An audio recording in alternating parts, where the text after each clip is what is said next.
So last year we had a look at the Profoto A1 and we absolutely loved its performance on and off camera. This year though, Profoto have released something huge, but it's actually not that huge, the Profoto B10. And today we're going to show you what it's all about.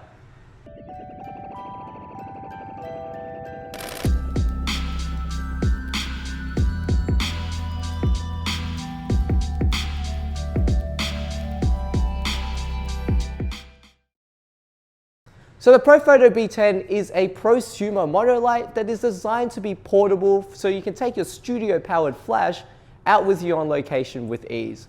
So now I'm just going to go over the design aspect of the Profoto B10. As you would notice, it is tiny and it's no bigger than a 600ml water bottle, except a bit wider. Secondly, at the back of the Profoto B10, there is a nice matte finish for the screen, so it's really non-reflective, so you can see your settings in moments where there is direct sunlight or it's just generally really bright, which is fantastic. At the bottom of the flash at the back with the dials, they have a new design and they're well rubberized and really responsive as well. So when you're changing your settings, you can be a lot more precise. And like with the B1, the shortcuts for the actual setting changes, for example, if you push in the middle button and you rotate it, it will change it by a full stop. And if you just rotate it normally, it will change it up into increments of 0.1. It can take the OCF and RFI light shaping tools, which gives you a whole catalog of 120 plus light shaping tools. Unlike the B2, the B10 is designed to have the zoom function, which allows you to give you the full benefits of your softboxes and reflectors. One of the coolest things about the B10 is it's got versatile mounting options with a 1/4 inch screw at the bottom. So you can mount it onto tripods, gorilla pods, basically anything that will take a 1/4 inch screw. On top of that, included in the box, you do have your standard light stand adapter, which just screws into the bottom and also has an umbrella holder as well, so you can slot in your favorite parabolic goodness. And lastly, unlike the B2, it has a dedicated battery like its bigger brother, the B1, and it's super low profile, which makes it really easy to carry it around.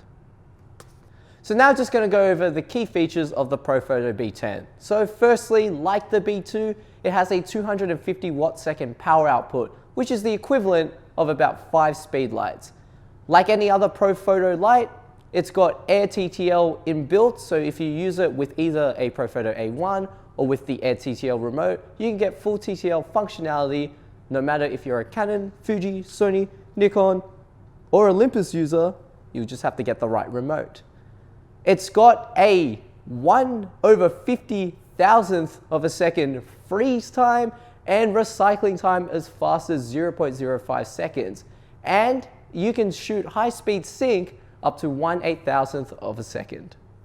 The lithium battery on board on the Profoto B10 will get you at around 400 full power flashes, and for the first time ever, it's got a continuous video light, which uses the LED modeling lamp, which is dimmable and gives you a variable color temperature of 3000 to 6000 Kelvin. When using it as a video light, you get about 75 minutes out of it.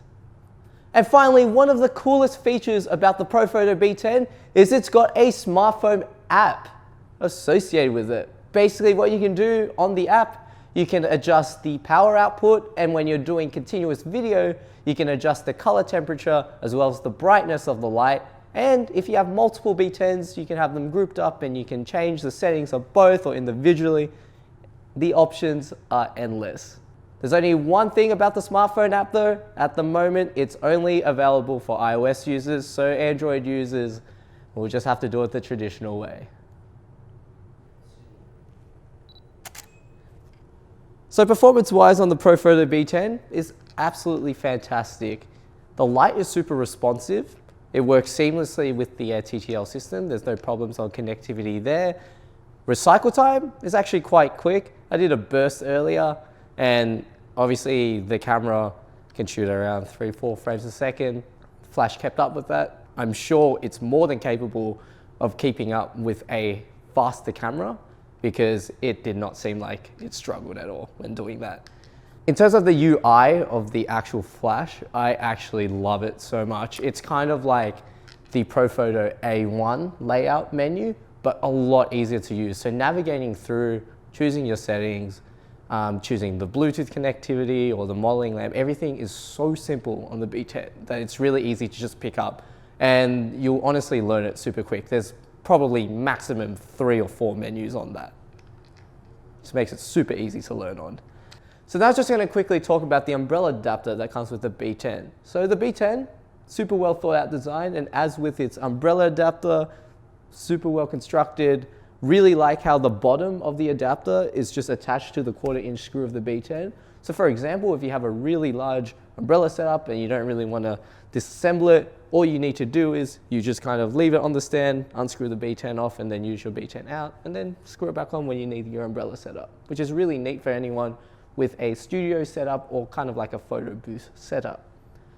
The only one thing about the umbrella adapter that is a bit iffy is that although the knob is really low profile and feels really good when you turn it, the problem is there's no recesses or no grooves on it. So at times it may be a bit hard to grip, especially if you have sweaty hands, and just kind of like knowing where you're at with the resistance of it. So just when you're using the B10, just make sure to keep a nice safe grip on it.